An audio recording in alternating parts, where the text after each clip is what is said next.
অবশেষে এবার বাংলার ক্রিকেট অঙ্গনে আসতে যাচ্ছে বিশ্বমানের এক পাওয়ার হিটার ব্যাটসম্যান, যিনি সাম্প্রতিক সময় ক্রিকেট পাড়ায় সবচেয়ে বেশি আলোচিত।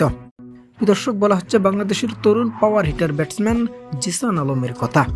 20 বছর বয়সী এই ডানহাতি ব্যাটার অবশ্য আলোচনায় আসেন তার অনূর্ধ্ব-19 দলের পারফরমেন্সের মধ্য দিয়ে।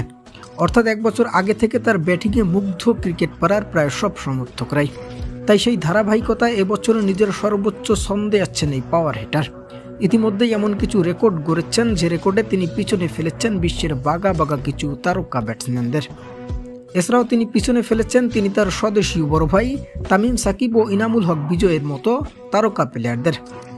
যেখানে সেই রেকর্ডে সিলেট আন্তর্জাতিক স্টেডিয়ামে ইনামুল হক বিজয় নিজের ক্রিকেট ইতিহাসে গড়ে প্রতি 18 বলে হাঁকিয়েছেন 1টি করে ছক্কা।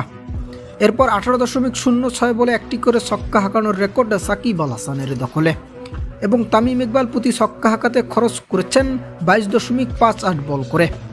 আর সেই তালিকায় এবার জিসান আলম ছক্কা হাঁকিয়েছেন প্রতি 8 বলে 1টি করে। তাই আগামীতে এই তরুণ হতে যাচ্ছে বাংলাদেশের পাওয়ার হিটার ব্যাটসম্যানদের মধ্যে সর্বোচ্চ একজন।